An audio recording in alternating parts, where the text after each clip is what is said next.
এত বড় ফ্যামিলির মেয়ে হয়ে আমি কেন শেফ প্রফেশনটাকে বেছে নিলাম? আরও যদি কটাক্ষ করে বলতে যাই, কেন বাবুর্চি হলাম? আসলে বাবুর্চি এবং শেফ এই দুটোর মধ্যে বিশাল পার্থক্য রয়েছে। যারা বোঝে তারা বোঝেন, আর যারা জানেন না বা বোঝেন না, এটা তাদের নিজস্ব ব্যক্তিগত ব্যর্থতা। এই নিয়ে আমার কিছু বলার নেই। আমার বাড়িতে যখনই কোনো খাসি জবাই হয়, আমি একদম তখনই তাজা মাংসটাকে রান্নায় বসিয়ে দিই। বেশি কিছুই না, বেশ খানিকটা পেঁয়াজ কাটা, আদা রসুন জিরে বাটা এবং তার সাথে হলুদ এবং মরিচের গুঁড়ো এবং ধনিয়ার গুঁড়ো, এগুলোকে সব একসাথে মাখিয়ে সরিষার তেলে আমি রান্নাটা করে নিই। আর হ্যাঁ, সরিষার তেলে গরম মশলাগুলো ছেড়ে দিতে কিন্তু একেবারেই ভুলবে না। ঠিক এভাবে খাসির মাংস রান্না করলে কিন্তু তোমার হাতের খাসির মাংস রান্না সবাই চেটেপুটে খেতে চাইবে। রান্নার সাথে সাথে আরেকটা কথা জানিয়ে দেই, তোমরা যদি আমার ইউটিউব চ্যানেল দা ফারিহা এখন পর্যন্ত সাবস্ক্রাইব না করে থাকো, এখনই গিয়ে সেই দা ফারিহা ইউটিউব চ্যানেলটাকে সাবস্ক্রাইব করে দাও।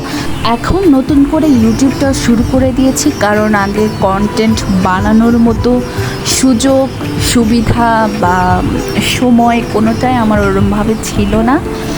এখন মোটামুটিভাবে বলতে গেলে এখনও যে খুব সময় পাচ্ছি, খুব সুযোগ পাচ্ছি বিষয়টা তা না, কিন্তু এখন হয়তো সব সামলিয়ে ইউটিউবিংটা ঠিকঠাক মতো করতে পারবো।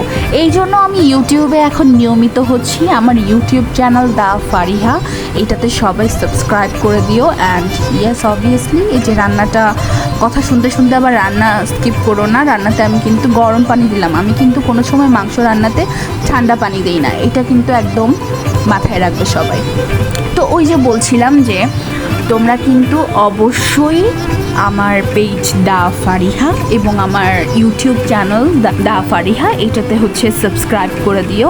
আর সামনে অনেক ভালো ভালো কন্টেন্ট আসতে যাচ্ছে, আর এখনই আমি বলে দিব না, এখন বলে তো সব টুইস্ট একেবারেই শেষ, আমরা সেটা সব কিছু দেখতেই পারবে। এই তো আড্ডা দিতে দিতে আমাদের রান্নাটা ওই এদিকে কমপ্লিট হয়ে গেছে।